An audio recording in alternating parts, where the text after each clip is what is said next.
we're getting to the point where I'm like, you know what? This is very this is not very cash money of you. You know, I'm literally like I don't know what I would do if I was in this situation. All I know is Nintendo is wilding. Like when I say Nintendo's wilding, they be motherfucking wilding. Like wilding. Because imagine there's a lot of people that you should never, ever fuck with and add Nintendo to the list, right?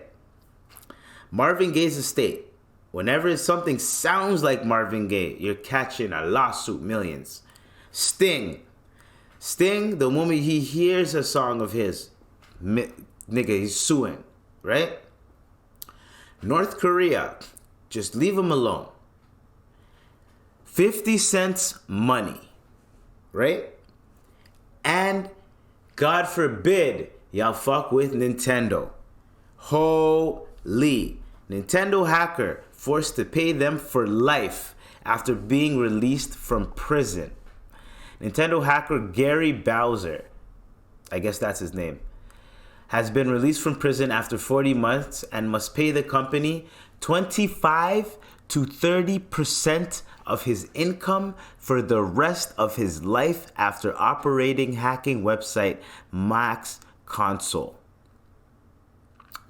Team Executor originally created mod chips and hacking tools for various consoles. They are also the masterminds behind the Nintendo Switch custom firmware SXOS, which allows users to play pirated games. I did not know this, and if I did, I would have got it for my Switch. Why did no one tell me about this?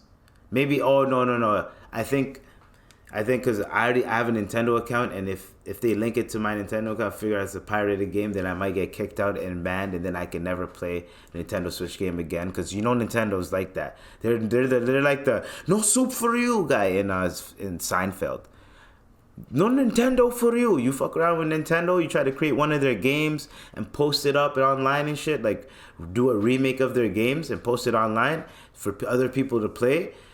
No Nintendo for you. You know what I mean? Anyways. In 2020, the release of the SXOS and Switch mod chips caused some ire at the house of Mario. Mamma mia. The chips were sold by a team executor and published and promoted their products on websites such as Max Console. There you could find out how to use and where to purchase mod chips. In 2020, Canadian, Gary always Canadian, god damn. Dude, what the fuck?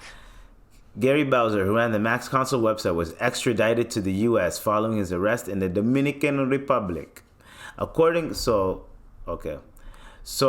to reports, Bowser willfully participated in a cyber criminal enterprise that hacked leading gaming consoles and that developed, manufactured, marketed, and sold a variety of circumvention devices that allowed the enterprise's customers to play pirated versions of copyrighted video games. Bowser pleaded guilty to the charges in 2021. He was later incarcerated at the Federal Detention Center in Seattle, but has now obtained an early release from prison, citing good behavior as one of the primary reasons. Currently, he's awaiting to return to his home country of Canada, according to the recent video interview. We don't claim this nigga, eh? With $14.5 million in damages to his name, Bowser may have been released from prison, but the looming specter on Nintendo still stands tall. As Bowser explains in the above video, he will have to pay the company back on a monthly basis of 25 to 30% of his gross income to Nintendo. So far, less than $200 of the total $15.5 has been paid off. It's likely that Bowser will never pay the full charges back in his lifetime. Oh, never mind. It's a long-ass video. We ain't watching that. Shout out to you, Bowser. Anyways. So, don't play with Nintendo. Them niggas sued this guy, sent him to the gulag. Well, the U.S. gulag. It's not that bad of a gulag. But still sent him to it's a white-collar crime. Sent him to the U.S. gulag. And then said, hey, you got to pay us $14.5 million in...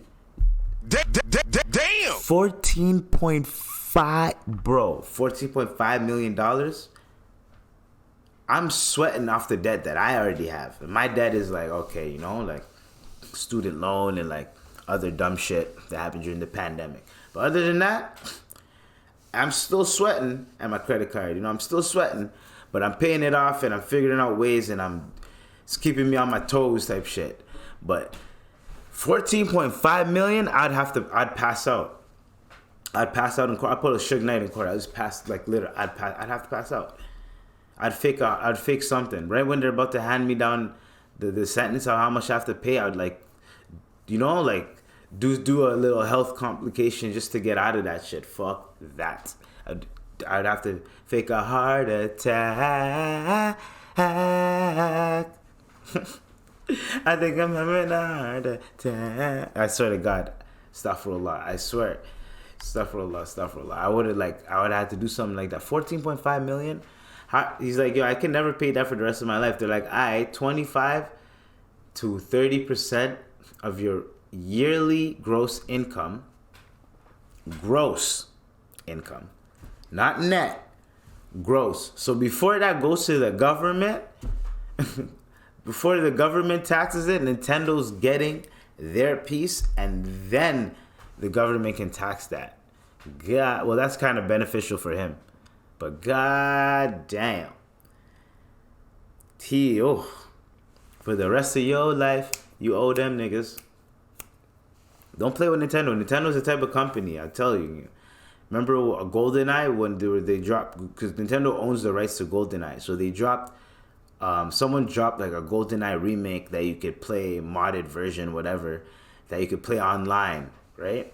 I don't like emulators. They hound down on people, but like the Game Boy ones, it's kind of hard for them to like really hound down because the software is so simple and they don't really care about the Game Boy ones that much anymore. But you're gonna get flagged and copywritten by Nintendo. They don't play that. But when it comes down to like the new shit, like their Switch, they probably, you know what I mean? They probably lost out on a lot of money because people pirated their Switch. Like, you know, motherfuckers like me that would have been cheap, pirate their shit, and then all of a sudden, boom. They see a price drop because everyone that buys Switches, they're not buying games because the games are expensive as hell. That's probably why they weren't dropping the price on the games, because no one was really buying the games because of this dumb shit. God damn. Anyway. Damn!